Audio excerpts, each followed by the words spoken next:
emreniti etete nneema so na neno sukuufuo bi efiri Offinso ton ana pay won abedru ha enti bre no so a mobete won kan mobete won din mobete bibia kama na sana no yedi nkomo bi a edefa enuanu wie school a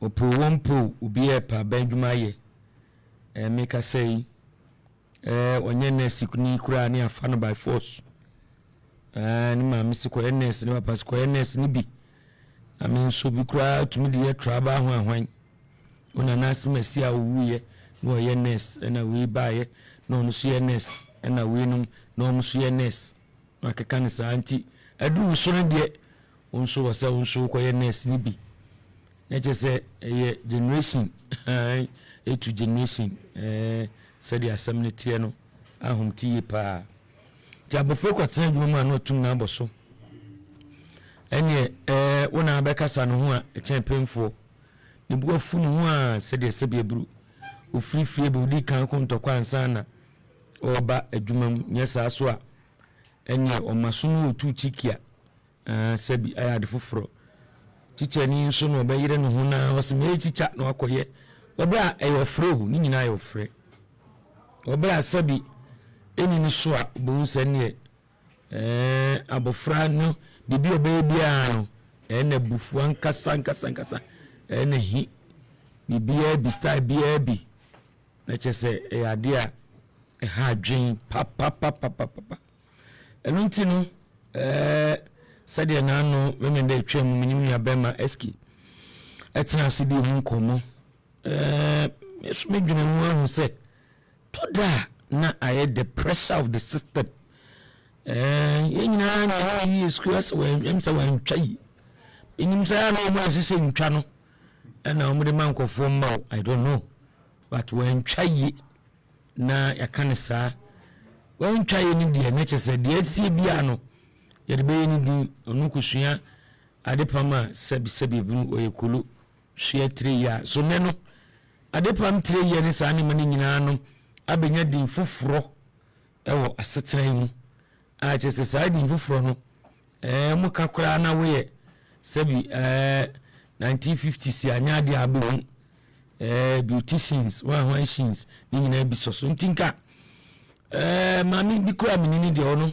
so wi SHS a wonfa onfo adwuma betre watwi wanim so wi SHS onfo adwuma da opeso wi SHS ansana wefo adwuma ofo adwuma na chese first no mo nko school no sha carpenter na de entesa obemu bi a o say me contractor na bia carpentry work na oye na obabi susun so be kan brofo na chese bibia asesa ade na Abofour ni njama de omo apese oye no onye na afi oni desire no sabi obekasa kasa ade ni nyai na mo frani ntimi enye de wose omoye eski omo akwaba ni o mama fat na want to say na mi adom na no memenda idin komansa na bema yenu anumi emrantie ni mabawe SSFo yi bi hu ayi wonti sane bema mo abidin komono na chese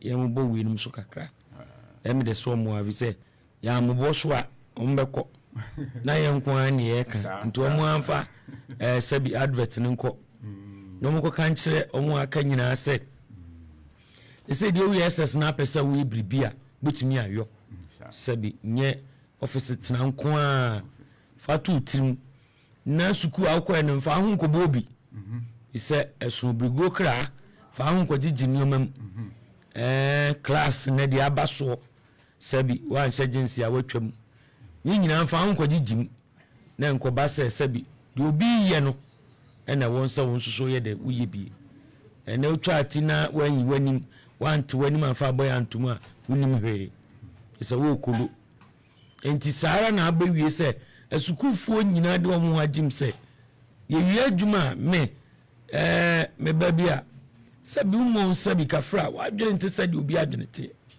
ewi ase ade demo obi a wo school an click no so koya de foforo abu sɛ do besi afa no na nkɔfoɔ sɛ yɛbɛkɔ nursing aso so mɛkɔ nursing nam sɛ ante wote aseɛ sɛ bi nursing deɛ wɔyi nsɛnsɛnsɛnsɛnsɛnsɛn oyi once na baabi a wo ne nam yi misuro wode afa ade foforɔ na wokɔ na sɛ sɛ bi wobɛtumi ayɛ nursing na ne yɛpia wo na wakɔtɔ mu nti HSK wo so kyerɛ adeɛ how difficultly na ya wotumi woni mmɔfra no hyia obiara pɛ ne sɛn ɛyɛ bia obiara ma ne nsa so sɛ mɛyɛ fita na so fitin work away obiara hyɛ da bie abrande no na no mabuwo yɛ kura mi na de ma fita ni bi no de akosi baabi a menka sɛ obi de enye ni nyinaa yɛ ode akosi baabi a ɔmo mfa machine enye alignment no wɔde ne twa ne cost right kwane twa ne corner left twa ne inside twa ne biem twa ne wɔde ne saa no ate ma abɛn ahomata na ate no me ko sɛ da bi gye sɛ ɔde kɔ magazine na akɔtɔ bi ekutu stia no ne de akɔhyɛ foforo akɔhyɛ edura na msa brante mɛmo watua o na me ko me frɛ no amfa nkamaji sika kyɛ sɛ wakɔsɛ no me so nya wɔ na me yɛ malament me insani ase amenya albert mu obi a na mmom me ana me kama asɛm me insani ase ya ɔmo machines kama ɔde abɛsisi tai no akɔhwɛ na hwehwem ahwɛ computer so wahu ɔno yɛ organizer baabi ɔde na asɛm nenam ɔho abɛhwɛ computer no so ɛhu sɛ tai wei ɛnaye na wabɛkyim ne yie wabɛkyim tai no waso stia na tane ketewa bi na ɔde ne machine no na wahwɛ ne bɔ na ɛde nso betua sɛ yanom deɛ 30 cities 20 na akɔ baabi na we deɛ ehurije so ahunti no menye madeɛ sa nti wo na wakɔsɛ no kɔbɔ no so ko ka na organizer timi hwɛ laptop so na o check in nneɛma deɛ what is wrong with you having what you desire ewu wiase rather than say nyinaa na ɛwɔ classroom we so be doctor we so ntimi so meyɛ bi so ati ase e ka say bi ma bi tena fie almost 3 years because ne ma me onya ne papa onya ntafe onkope bibi nya se 9 nkope hwe ne mayo enanti mu akopem se e ba beka ho asem so mpesa wa e teacher wo ni edi nkomo kwa de amofa so amofam ewo school dem ho nkola no obi a kire ne bobe meyesi no and you trying to convince them nyese bia you are putting on them but would you we eja who say we obitima jade ne emfa ne fa ono so mpene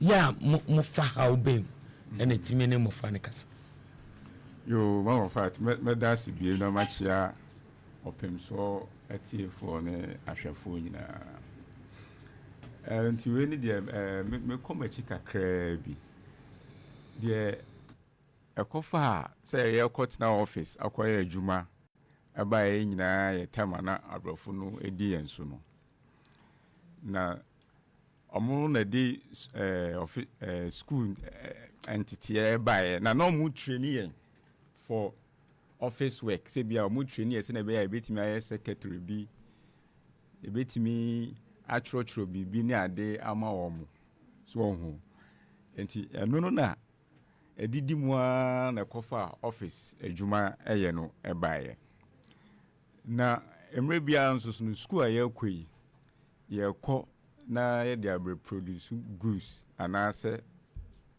services ena emre bia so economic demands no sene situation niti no eno no ho service ne goods ena ye behia so ho enti se bia be say 50 years ago na abrofo no hia ye say ye betna office ne sa nema na se no na mra dane oho computer sama bam we sama bam te se enso ye dane ye nsa oho because you are working to create value obi e dey epe oho ba na ye copy blindly say obia dwense wo we school or kotena office enti no sa so program bi no ye kra na and Hona no so piano say no so and got in our office. But it is about time, say you who says no you training your home night true you training your home true say true education you be promote your culture through education na create employment. It is a problem in Ghana say you need akwaji abrofo eniema ho dodo.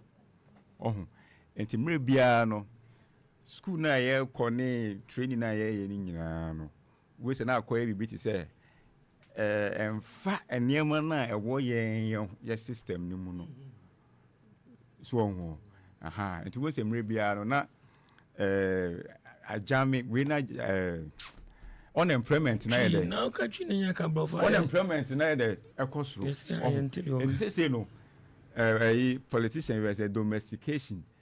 I was say your first school so na ye trainee students na omo baji tum say yen so ye culture no ye gi ye culture de tum na say ye gi ye culture ne tum na afi no say obi nso agya tum say okay me ko school ya me ko ye say me sua beats ye because beats no obi ni beto ne kom a kire na mamre say bia me sua local niema bi ye but problem is say nipa no ekosua we nyina na esan say ye amamre no ye nyi ntumu nti no na orane at a loss enti mama part say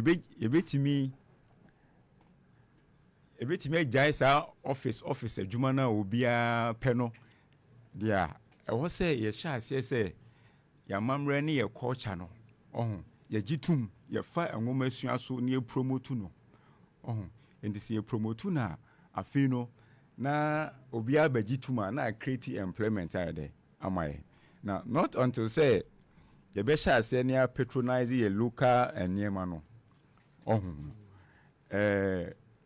obi abepa so obekwa koye office adwuma a obewie no so no market bia there anyhow ehona choki yan hwe say 3 days ago yenuanom do na obia kope armed forces adwuma security nkola do na ekọ ha say pressure ni ade afi sunsun ba bi ededa forma yetieti ha mo so ma wie enti ye kasa tre youth no say ni mpanyimfo a wo man mu say ebraso say ye befa education no so na ya promote your culture no and your way of life no na a create employment amaye anti ye besre to wo ko school TVET ya ba ni vocational niema ya abai say ye ni gi ho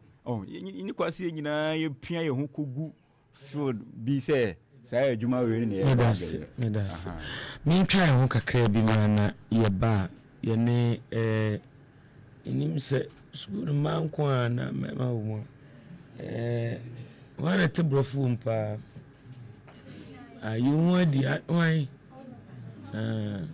inti ye bomo sent Jerome mia mobeka sen men per base kitwasa mati minimum no me bo ambeka sen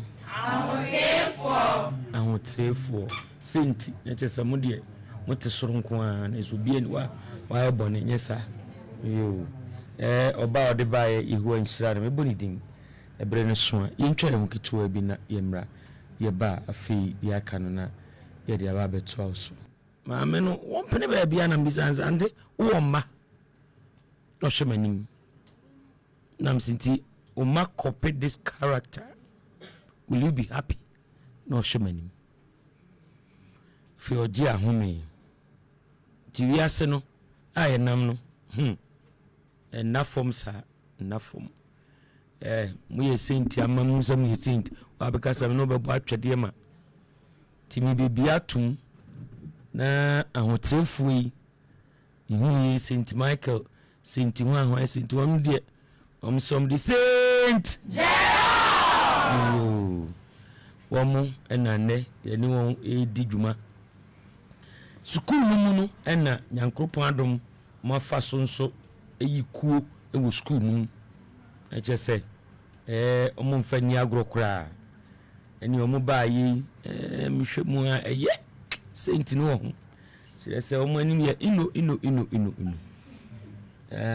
mebisa chicha sɛ ino no firi sɛ nye ino biara na sɛbi eburu yɛde yɛ adwuma ino bi wɔ hɔ a sɛbi ino ate afa so behu n'anim kama nanso wɔne ne tena yɛ wodwane mmɛmuro mu nti senti abrabɔ no na nnɛ yɛba bɛkɔnsi yɛkɔ ano no na kyɛ sɛ ɔmo wɔ school anthem a ɔmo sɛ ɔmo bɛ sɛ ɔmo to yɛfuna wo school yi nyame ɔnhyira mo ate amen Mrs. Mary ampa boakyenyɛ sa nyame nhyira wo ɔbaa kunyi yehu anhyira asɛm ni no na asɛm yɛ yes and no kim no aka na asɛm yɛ wof bɛdu dwuma pa dini bɛtɔ hɔ a na mehu baabi firi ba mohwɛ m'anim di sɛ monni me monni me so Saint Jerome Saint Jerome Echo. We are the students of Saint Jerome. We are the centers of knowledge and morality. We learn assiduously with good conduct. We pause to succeed. Full of knowledge, full of knowledge. Striving for salvation. Striving for salvation. Full of knowledge, full of knowledge. Striving for salvation. Striving for salvation. We will shine and shine and shine till we shine. Look for us everywhere, and you will see us shining like a star. Our limit goes beyond the sky. We are proud to raise SHS flag high. We will shine and shine and shine till we shine. Look for us everywhere, and you will see us shining like a star. Our limit goes beyond the sky. We are proud to raise SHS flag high.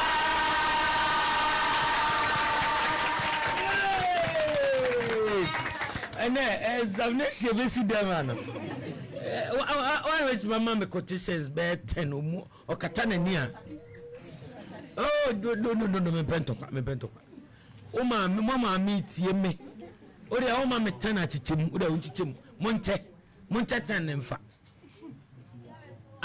mo bia di ye nyina ye Saint enti monchichem na mo hwe wa o be ma me no amansa so no abo anim wa be ma me no amansa so no abo anim o be ma me 2 a no aba o be ma me wara no aba ma me 3 a no aba because the masi atonwom no so ati ase ama sunsuma sane nti jesa mo prichika ho mo bra sister bra Nora.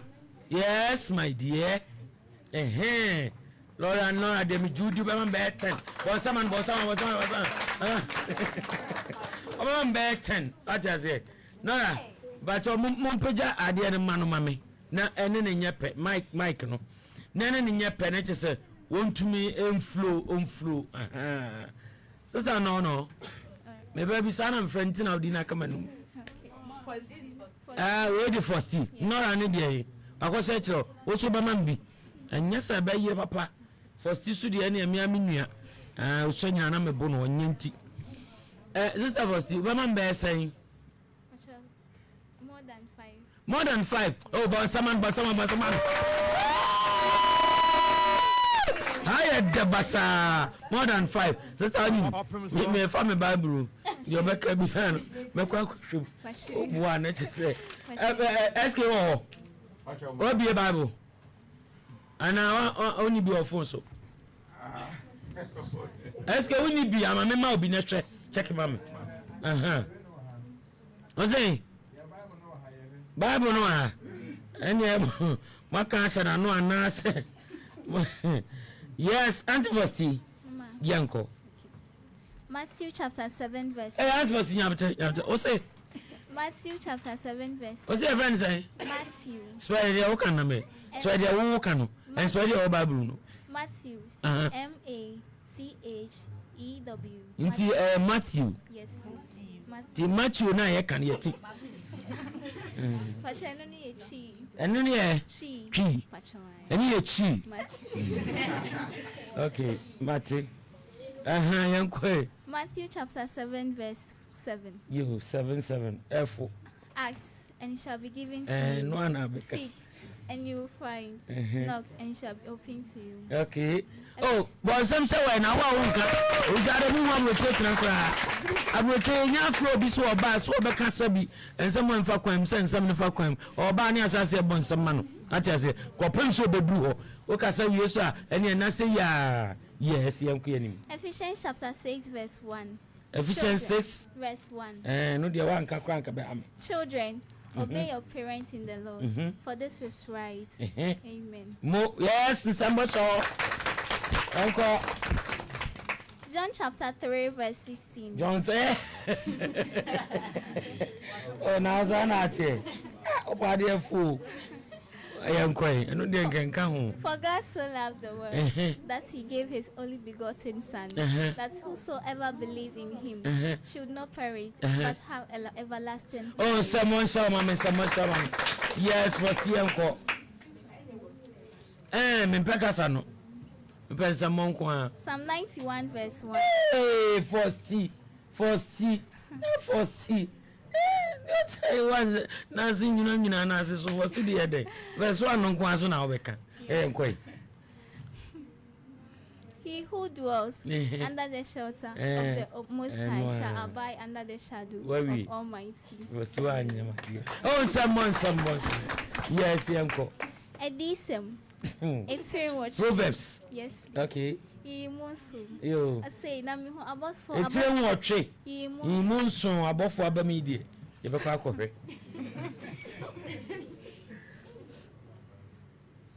Yanko Fosti. Nami, above for Basson, our credit to rent. And Sonny says, you who say, or rebellion. You. Amen. Hey. Fosti. And no dear, dear, what Fosti. Oh, they are so see 8-7. Yes, please. Yeah, check and see yourself. Yes, why be what's young? What kind I didn't kind now, madam, to work out to know kind. Edisem, it's your watching. That's Revelation. Okay, this is okay. So, Revelation, wow, can they? But some man or so. Because I know so cramp a better so. Yes, who's coming? Obi man in Sasway, a man can omre. Bra. And your back up, dear back. Back up on him. I had their back on cry. Now, for still you are the John Tracy be preacher Maru. Make my move. Young crowd or a frost saying. O say, Boni and Ambubie, fashion Mike. Chumai can be for man. Kakrebi no Christabel. Yankwe. Exodus 14:14. What say? Exodus 14:14. It's Exodus na me can meti. Oh. Yankwe. Munye kom na erade be ko ama. For sister. Christabel. Munye kom ya na only one nyan kutokwa. Yes, next person. Ne. Revelation chapter 22 verse 12. Okay. Behold, I'm coming soon. Okay. Bringing my recompense with me to repay for what each one has done. I am the Alpha and Omega, the beginning and the end, the first and the last. Bon, someone has so penny by now. Where so penny by? Chappy. Oh, Chappy man, 2755. Oh my God. Meme die obati aso nti meme di onse gugu onwa moto nyum na bema bi di 10 na bi ni Yes, my dear. Pacho, your friend Dennis. Dennis. Pacho. You. Dennis, I said you was really pay. Pacho, David. You, young quick. Psalm 23. The Lord Dennis pa, but my minimum can see him. So I can't say for Psalm 23. There are some chapters in the Bible. Every Christian will say in your mouth. Apart from that, you need to learn more. You learn more. The more thing. Young cross say there. Come on, we Proverbs. So I got to be a better man. So the Proverbs here, quotes be or Utibete. Yes, Uridia, Utibete, Uridia, Uyembeso, Uridia. You change. Uridia, Bunka be fast or better to Anamo day. SCE. That's what I say. Emfa 23 is I am quite. Psalm 23. When you know Abroso, next time, many. The Lord is my shepherd. There is nothing I shall want. He makes me to lie down in green pastures. You said there's nothing I shall want to know. Pachai. Oh, Bible, no. Pachai. Bible, baby. Pacho. And I mean, I better me. What's it? Good news. Good news, Sampa. When you can't call. There is nothing I shall want. Good news, yes. Pastures. He leads me beside the still waters. He restores my soul. He leads me in the path of righteousness for his name's sake. Even though I walk through the valley of the shadow of death, I will fear no evil, for you are with me.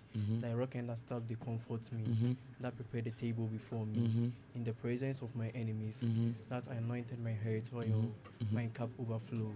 Surely goodness and mercy shall follow me all the days of my life, and I shall dwell in the house of the Lord forever and ever. Oh, bonsa mami.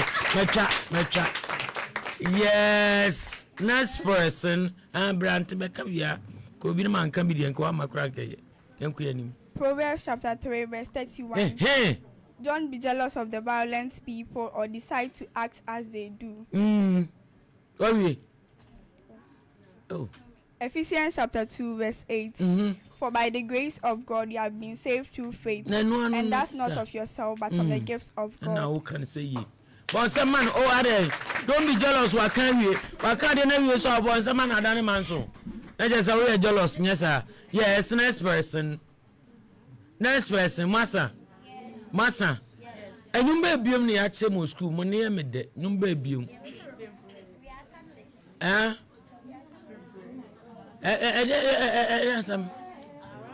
Okay, me ba. Mami try me home, me ba. Now around another. Why? Some from so ami coming ye be oboa. No a year go ako no a year go me no that's so ye. I know say saints will not do that. Meboa. Yes. Bibi answer anymore. Nyem bi asa. Life no enyem bia. Me am can say they obedi they obese even if it is true and it's neat. The who say unu bi antwukonua. We say nkonua tweno and you be ntina aba wiase. Your parents and God. But what must say? So other thing other normal sana me kan brofro no. Kwasi brondi brofo ba se maji atum. Other things no me hu de sebi ye de be bium. Unya de obedi. Tro sem so unya de obese. Unya be bia de utibetoa. Manenye enough ma. Okay, let's go. I'm some better now. Na me ni wono mkan yengo. No merity. Nyamia chere was so. Ni pebia rento me paper. Merity no watch na favor. No merity. Nyamia chere was so. Ni pebia rento me paper.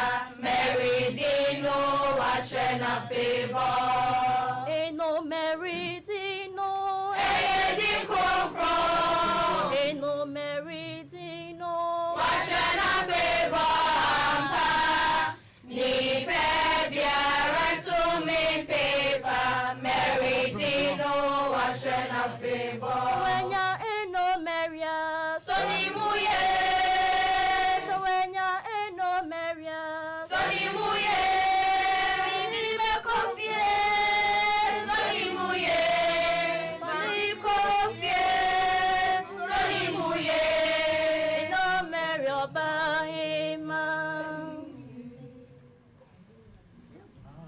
Yedase papa why ne kra Bible ha na enkan no Mary ho asem kakra why ne kra bi emfa nwane sister Mbacho Faustina say your friend say Matthew oh ye manos first o say Matthew I mungkin kan Matthew chapter 1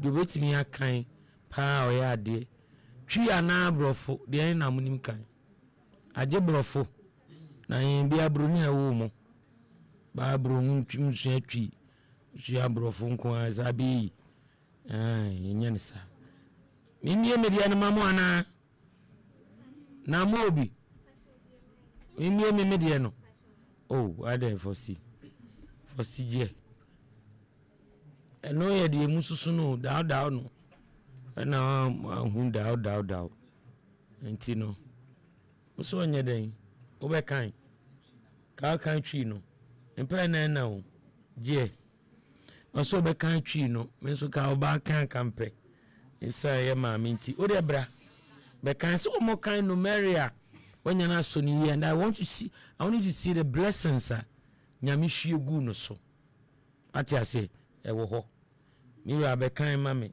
yini free so na ada wo ni mfu mu chen e wona mkwasa wo mi na begu so kan babura na area be yi enwadi nti bible no bi o wa hwe ma mu yi no mfamra na enku yanim ati ase Opemsuo Saint4 na hu mo no from Offinso tong Abofour na omuwo ewo Offinso na nne no omuni efe obi anye din na trosam no munti obi anye din Matthew chapter 1 obi anye din Matthew ngoma eti bako yimu bako bako Yesu nto aso na wo nto aso I say Yesu Kristo David ba Abraham ba no yes. Nto aso mienu no say Abraham wo Isaac na Isaac wo Jacob na Jacob wo Juda ne nuanom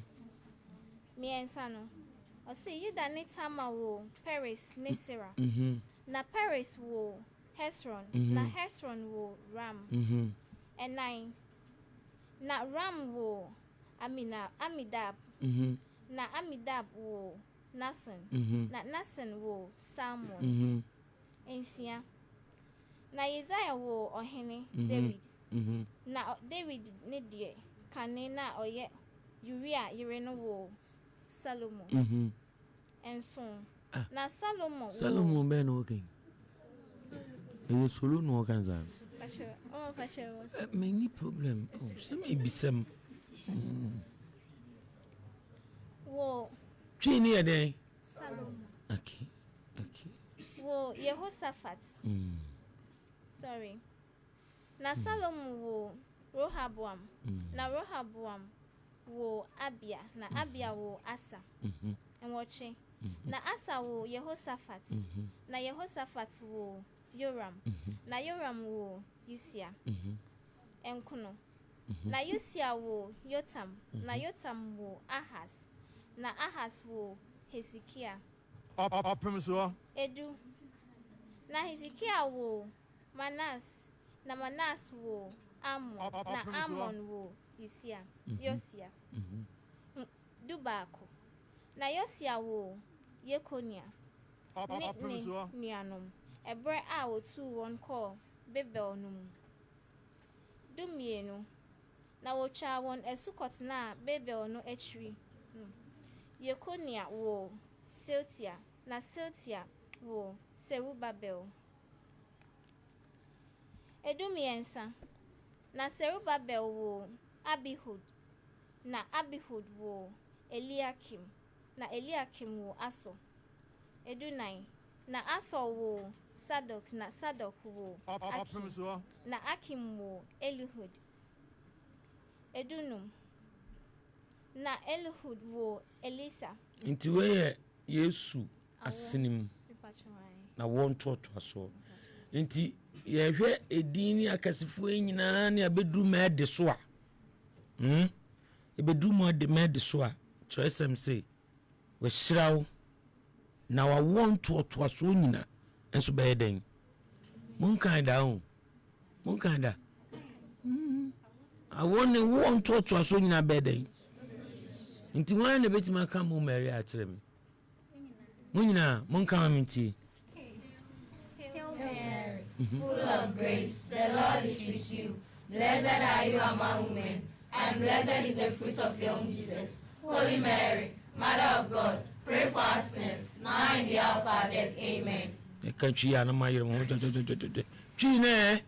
O Mary, Adonai Shoma, Eradinosi, Bashaw Mary, Bashaw your Mother Jesus, Mary Concron, Namini, Bompire Mayan, say, you don't shy you, and your one pa for preaching it to us. You are in a good discussion.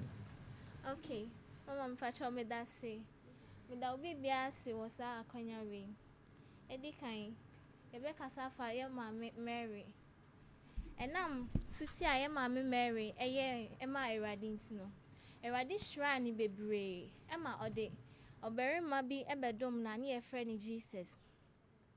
Sa abari mai ebe sum ewiase yie me ba Mary no ye den facho na Mary oye ababunu a mo ho na mpesa mi hu no ho hiam bo obi Mary no ye den facho no oye ababunu oye den ababunu mu nyina oye den ababunu na Mary ye ababunu enam na ho tie a na wo mu ntino ono na nyankopon be si ni so ne asma Abofour bia ne efre no Abofour Gabriel ema obes ode ne ho konko be kata ne so a owo oba ne efre no Jesus ebra owo Jesus no enam enwanwade ne asema a nyankopon aka afa ho nti no eni bebre ba ne ho nanso ne nyina echi no erade nyankopon eji ni firi mu ena ebra ye be wo Jesus no ohene bi ani e friend ohene Herod eye na dwen sem nka Opemsuo esan se ote se ohene bi aba ba ewiase mu ho no a oba be di na hene esinti osuma ne mindful se omon kono mon kokum ewiase mu emema omoye nkra nyina Opemsuo ena enam saninti no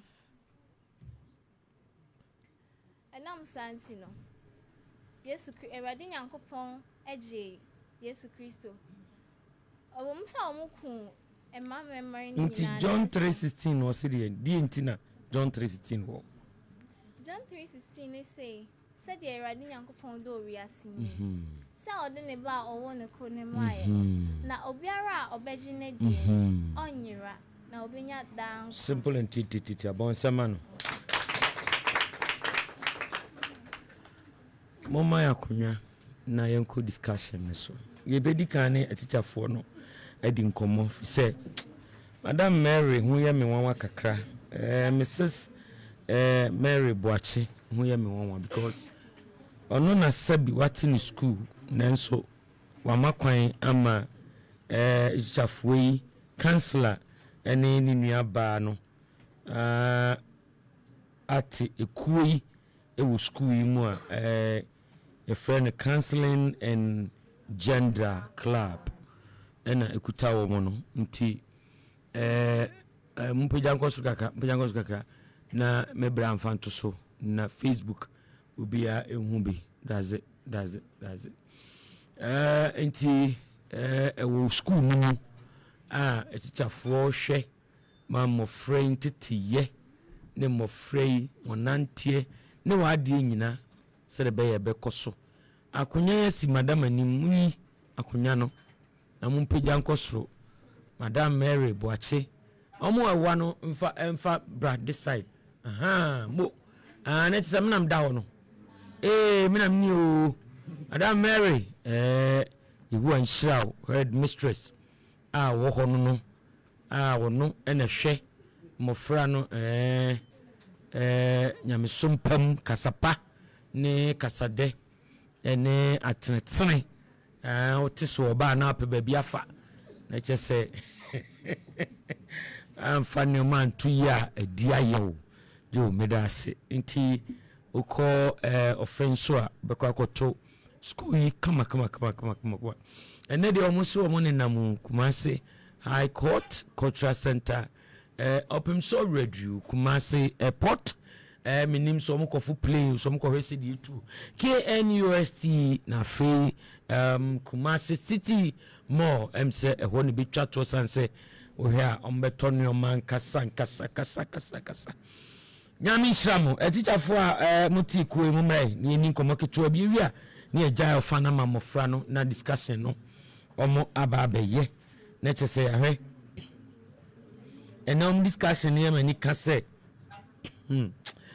mami bia yene no ete brono so mri bia besin ko ne yene ne tie wa ho ba o memma nko a na wo come and see so be wo senyame odo nyasem ketwa enti mo bra mo you can go out there at the back say SK belly dimo to the back and then exercise your legs and then back to the counseling omo ebe discussion ntena ya nowhere to go mo amufisa mo bre mufisa mo gina ho na muhuni o maso you can go out get water under the trees and then come back for the discussion so the beya ebede teacher memo akwaba ne de amma feminu abema yima amma feminu no dudu oten nyame unshraw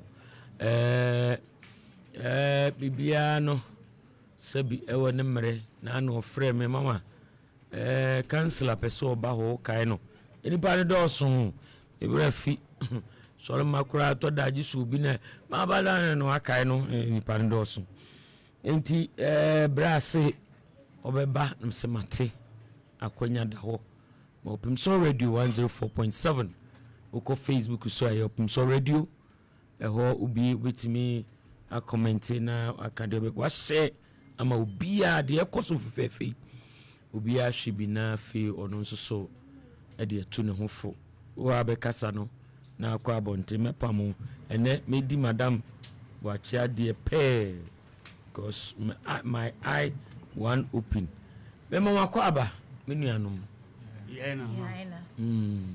ahaboko munkafra mobile no mawurama ntimi amam nsuo enti ahade boko den na media me to question no na de obeyi ano no ayi den na eba mutrim sem betimi aboboa ene nipa ba akobo ano kra nya easy betimi abombo ankole ya no na de ne ba mutrim na mo de atiku na mo ne mo frɛ achi Kumasi krum na ye mo fɛ ana de ya de ne ba mutrim mo tiku yo mama part yes dear that was it so mama ye akwanya say ne Opemsuo akwanya ne de ewura ne de amaye me twetwe sa enkomo yi dedi kan eni swadi hunu a ema ye de te sa ikui me ameka say me na me ye school counselor for St. Jerome Senior High yeah counselor me ba chon I frame Benedict Smart in cancer. Udini kam gas or badi. Gas Benedicta. And I mean ya by the gender coordinator. Gender coordinator. No the battery as anything. Man I'm ko farm bro fu. I say Obana se Bema. You. The gender coordinator for the entire school. Okay. And I Bray and so Mr. Abraham Dogui. Okay. Also, part of the counseling unit. Oh, you was school more. Bachoane. And he be who? Obi afanu nko. Auko na e fro counselors na nim na akotun ko for me ensan we a. Die. Anazo am kemboa. Wan fa 1-2 ye pa na be pie manimu a. Mfa muntu ye wate. I love you people and it's a jume man me twice on a jume dia ye di e wo school mu ho e na e ba adwendwin mu ani akom mu se no ye ntimi ntina school mu ho sa akwa na ye sori enko ye futu enko an emum no e wo se ye nya fapimbi ejina so se na be ya amofra ne be hu se dwumade na ye di e wo school mo no ye dowo mo eno ne ye botaye pa titiriwa ebo ayema ye de te counseling and gender club say you better transform the students to become able people within the society and also not even among themselves but the entire nation. And somebody and Yamudana Madam. Hello. Over County. O handle Mufrey. Sadie Uhuno, Eden, Emery. Said you may be as it's here, no. But before I make us my family chin in the broth for no. Oh, any problem? Yes, said you may be as it's here, no. One said you may be our challenges, and maybe be a smooth sailing. And so one two when see what be a fault, be a phone, be a thing. Me bacho, aha. So one two when see one. Say at the chrono so we are untimi so we have challenges no kwa essence my portfolio near gender coordinator I say my man I show almost no seminar mina medano if our mental health or physical health or general growth we are there to help them into more education in church so the bear or more adolescents sailing to adulthood no a be smooth ayede amom okay entinya ne den so anane for so name say yenim say yeboa omo a these are future generations. Yes, okay. Intino the little impact na ye benya o mabrabo so that bi no o man no mu nyina besa ba bi so emfaso it's mommy enya ne den ana senemre ntine ye hwe Matiase okay Matiase me da se all right se enya ne mre ne den so wawoda the facho debi na den na onya ya utimede chire wa woda sana to da bi muka so nware so e cancer you can practically how say then what does it enti obi nim say it's a obi a wo famu danko a na obetimi a chi obi that's why I'm sure so sabi me hu say yinti na misa say so ebi ni hu no we den na utimi approaching kwalai all right no dear abadaye enye oba wanyin bonsam so and I miss my adolescent pain why akitesia pain my akitesia pain intino enie ma be experiences bi wo hono ma me fair mu ba bi wo hono ma eto sini ba bi wo hono so me hu se ni me bi wo hono ma me ye ma me excel okay intino that knowledge na e wo me mu no ene tema a me wo se enmofrei omo benyina ba be mpanyimpa aha any me determination and I make a boom and no dear found say mawda and very importantly I'm a firstborn daughter yes me chiba for a dozen ya go bra pacho there be me am go me just what chiba for no na tete wo mus arabe so and ya me na me tete wo mo dear ba me ka ko sisi say me benyini ye e ma me hu said dear ma wo fo esititi wo mo fae aha enti na ka experiences but o amudi ni nyina me pacho me din de Abdurrahman oh no problem on samano there's a friend me pacho me friend nyame me na cha de wo St. Jerome Senior High you see the love that we are talking about enkremo for sign na wa mama monsaso only one this is unity of course this is love. What you say, but you can't be in tears here.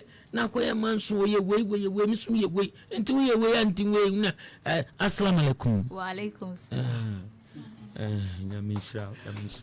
Oh, bon sam nyamisha. Mo, me bapani na anapena me can be che, me baby ye did not to me. Me my do ma to me dosu. Me nim bikura. But anapena me come back which me catch and say me benya chiriba mema too they were very stubborn na me so me nye me blue because enra okoye program with school ena or dress it like infanti enti me ma no debo duku no de ade share no man ahwenie okoba ye no me boa me de me nioma e figumu no instead of her to wash the duku no now to ma de be to baby of far no or the ade na kodu me nioma finum ya mi nkosi ma de me pa nioma si pa ntimi nkosi na me friend am say uti bo ho pen ho I'm so no kwa no mfa so na no mfa fom. How dare you? What you say? Wo di du kuna begum mimi ngosi. Me dey ma no na ye fi. E na dia na me say one am from achi betu na me say kam so ma che wo ba no. Because on team nka me buma. So what you say? Na one day we are so mo minim me kodai. Me da no mo fa sunye no mbe miame. So mo re busha to me nim kwan fa so betima you be am na week no be sunye be mbe miame hwene. I'm sorry no.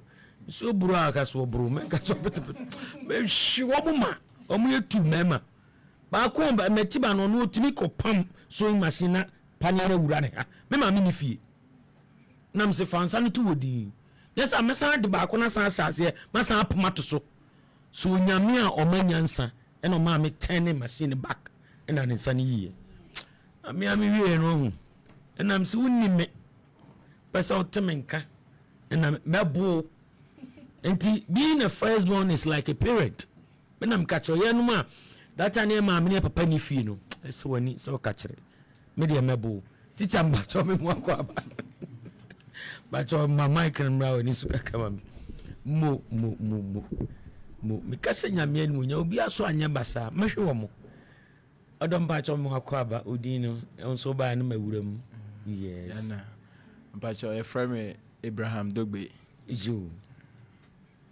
eja ini nkomo yo oni mo frey na mi stop omote ana stop omonte nyina aka hu yo ma part e ko so ada wase asida onya se ra ye kan e mo frey no omo da yakoma so pa mo na se omo mane a enye ye fe ti e bo modern se kwan bia so no ye betimi e de won asi kwan pa so nti enti na sa kue no ye ne gye ho se yete anase ye ka ho bi se na ye cancer e ka yen no mofra no ho adwuma no ahomete ye hwe ye generation we a kukubia de ye bo modern se ye be ka mo aben ye nti omo ben na aja ye be twe omo aben ye betimi a kire omo betimi abo o sa kwa na so ye das nyame beye discussion emraso mebo me madma chede na ya sumbo discussion emra ya omofra bi wa ompese omo ne beye discussion kakra to metna se chichafo no be sori akoren so na foresee as my co-host ene obetena mfimfin amame na maja ama wo foresee makopensu bie bi kubensu bi egumna se na chese matwetwe nkomo macha ye bi abe 10-15 minutes na ye di dwumadi no akogu enti montenase montenase na mitwa me homra me bai ape na discussion no enso ebekoso me oya mebo nyasem ketwa me mo fa ba meche me komma wa because mema de wan komu a beduru ba bi no wa jensem eskiara na osre You that go and buy the food and come and prepare food for me to eat. So there's no need for a man to be in the kitchen. Thank you. Well, Master David, let me ask you this. What are some activities that takes place in the kitchen? Okay, first of all, when you say kitchen, it is a nice place. Activities include mopping, sweeping, and cooking of food in the kitchen. Thank you. Okay, thank you. Madam Nora, what do you understand by kitchen? Kitchen is a place where we prepare meal, where we clean, where we arrange our food stuffs, where we arrange the utensils and clean the place purposely for cooking and eating. Thank you. Okay, thank you. So as a lady like you, do you think it's necessary for men to help ladies in the kitchen? Yeah, thank you first. Yeah, it's very necessary because a man helping a lady in the kitchen helps build a family. It also helps the man to experience informal education, because the man will develop how to clean the house. Without the wife being around, he can prepare meal, he can sweep the house, he can clean other things, other house choices in the house. So this help the man to also develop other things like the informal education. It also helps the man to take care of the family with the wife absence. Thank you. All right. Thank you, Madam Nora. So, Madam Nora,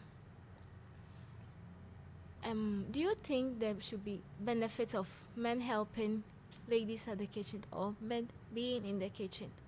Yes, please. There's a lot of benefits, because as a man, you helping a lady in the kitchen, you develop informal education. Yeah, you know how to do house choices. Even it also helps you build your family. It helps you to create unitism in your family. It helps your family to grow peacefully and harmony. It also helps people to learn from you, the good people to learn from you, because you live a moral life by helping your wife in the kitchen. You have a good exemplar life. Thank you. Thank you. Master David. Yes. Like you said earlier, it's not important for a guy to help ladies in the kitchen, or guys to be in the kitchen. Let's say your wife is pregnant and she's unable to do the house activities. Are you going to allow her to rest, or you are going to take the activities or carry the activities in the house? Okay. Thank you for this particular question. Mm-hmm. As I said earlier on, kitchen is not meant for men. Kitchen is meant for the lady. So if in case my wife is pregnant, what I would do is look for housemate, which we will call a house girl. Because as a man, you know, I have a lot of work to do. I'll go to workplace. After that, I have to go to online and and do other stuff. So my own is to provide money for the family. So the better the earlier, I should look for a housemate for my wife. And the reason behind that is that in the house, as a man, if you attend the kitchen, when your wife went outside, you may end up sharing that idea with other her friends that, for me, my husband really love me. Every time and every point, my husband attend to help me in the kitchen. And these little broken homes, why? Because when you go and say that, the other wife will go to the husband and start asking. Go and look at Mr. B and Madam A. When the wife is cooking, the husband is helping. So it may be that that husband don't have time. So after there, you will see that they will be there fighting. Every day you don't help me. After everything, I become tired. So, and the reason is that, you know, as Asante here, they always call something Timilele. When the lady meet and they start talking about you, they will be there insulting the guy who don't attend to help the other ladies in the kitchen. And you the one who are helping the girl, whatever they will call, Oba Bemano, on your corner. Oba no more friend Bemano, on your corner. And I see Bema and no friend Obano, on your corner. They will start making fun of you, calling you to Milele and other stars. So that's why I said I will never help a girl in the kitchen. The better the earlier. If my wife is pregnant, I have to look for a housemate. Thank you. All right, Master David, thank you. You've said a lot, but let me ask you this. Okay. Let's say you and your partner, you does the same job, and you close from work early before her. So you've come to the house and the kids are also in the house, and there is no food around.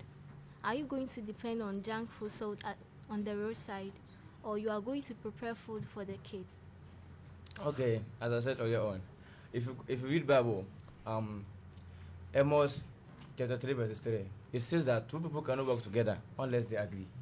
On here, I want to draw your attention that, to me, when I come to the house and my wife is not around, the better the earlier, I have to go for food outside and look for food, buy for the kids, because as I said earlier on, I will not be in the kitchen. So at that point, I don't know how to prepare food. I have to go to the kitchen and prepare a meal for the children. So the better earlier, I have to go outside and buy food. Thank you. Okay, thank you. Miss Nora, so do you think men being in the kitchen, it can lead to breaking up of relationship or? No, please. I don't think it break up relationship. It rather build the relationship the more, because you being a husband and you don't know how to cook, every day you buy food outside. It can help you get sickness. You can get diseases because buying of food is not very good outside. I advise that it also helps the man to save money, because if you don't buy food, you save money, because when you come home, you can prepare meal for your family will eat happily. You even be more happier because your wife will be happy that, oh, my husband can prepare food. Even if I come, he can prepare food for the family to eat. So, because nowadays, ladies can also send child to school. The lady also pays school fees just as the man also does. The lady also do other what man can do. They always say what man can do, women can do better. So the same thing applies. So you being if you're a man and you're helping the lady, yeah, that's a good thing that I can say. Thank you. Okay, thank you. Thank you. All right. We've said a lot. Our topic was on should boys help girls in the kitchen, like we said earlier. I say emema ebeboa ema ewo mukasi. Ena yenua bema David say eni se emema eboa ema ewo mukasi. Yenua banso no ranso say eni se ewo say emema eboa ema ewo mukasi. Etiefo pacho ne ebetwere ebebisa say emunso madwen kyerɛ ne sɛ ɛyɛ sɛ emema bɛboa ema ewo mukasi anase enye se emema beboa ema wo mukasi. Yɛda se ato ade ama atiefo me ni asɛm bi aka ɛno ama mo akeka bɔsoro asɛde bɛma na si aham no kanu to da yi emamu ani nyina free kitchen ho near the man on agu in most of the emamu anu nyini ba no or rentam because untimi no aduane and abontin duane na ayi hu ntimo nsia wa odia obi anyi free nsam bia no watu kwan bia akọ ne na bia akọ baabi nyina bitimi aboa wo wasetena no I feel comfortable because ukona danu nsuo to the whole day na dokunu ra na ama die ho na ama gobe ra na ama ntimi no anwa mo kura dia enne na ese wada nti yesi edu mo betena ho bi no so ahwe de okoso na sabi okodu ke university na wamfa serrak ne sa ne wana nkwa no okona gobe wu ama obeye den o de wa bisa ho se de wutie mu fi nti yebesre awofo ne se wonfo mu nram bi na beboa omoara ene school yankọ ne faako bia ne na koto ba bia ne ko onhu de obeye no bia enso ka anya rice cooker man na sabi de mu kakra ka no na de kusia man no amba be man no se afini ebe no akusia won cha be no mo mfa kusia ne hya munum na mo no beben ti esre mo man fa me man muram ebe boa wo mo even not in marriage but utu kwan do baby a ebe boa ye da se yami shram papa so de na be man si aham no me yem crash me kuja sampa furnitures ewo edum pampaso eho ena bra kuju de bia o hweye efri yeso ya chia pa nyame unshraw afi KKK kaswa I watching us live from Kaswa American Town Kinky House ya mani bi to me say Kinky ne bed dama wajidin was great news presentation.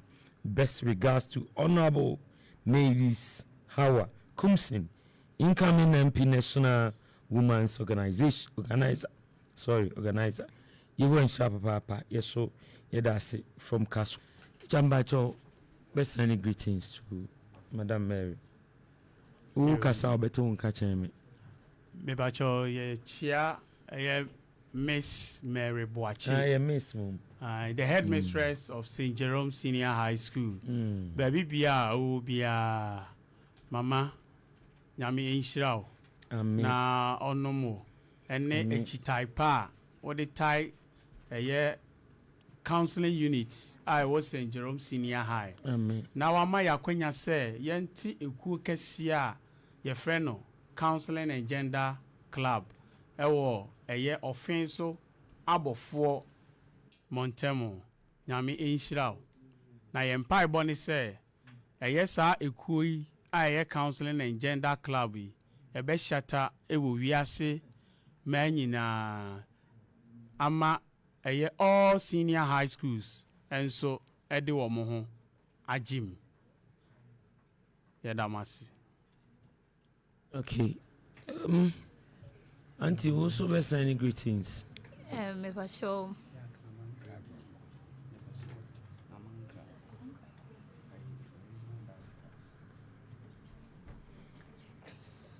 Okay. All right.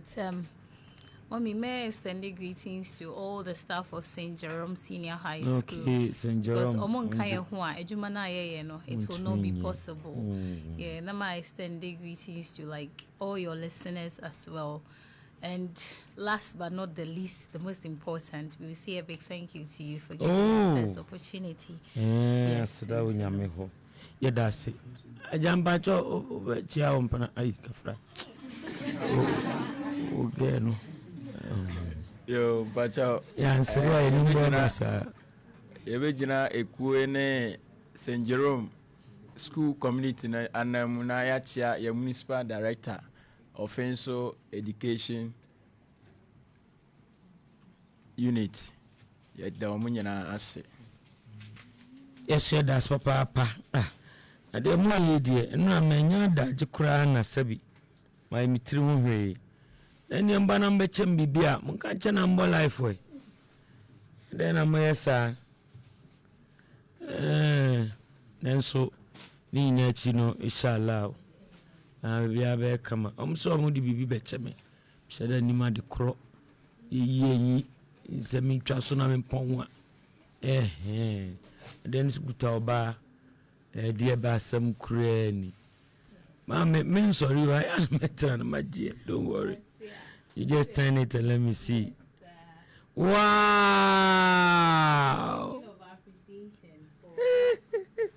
Honorable invitation. Beautiful. Yeah, that's a baby, mommy. We come bro for be wanting to mom say mommy. This is beautiful. Beautiful. Oh wow. Wow. Mo fan chira mo. Tina make beautiful, beautiful. Say some make wow ni bi. Oh wow. Eya me fe, me ni agye ho. Ni agye ho papa. Oh wow. Dia na mo atwe. Mo fa ma you know kenkan mi ntie.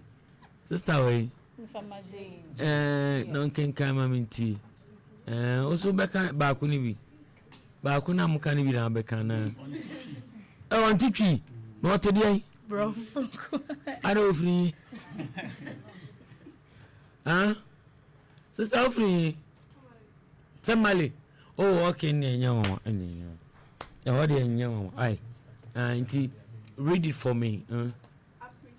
Appreciation. Mofa I didn't corner no. Na onka appreciation. Eske wrong. Nefe. Jimmy Dimbas.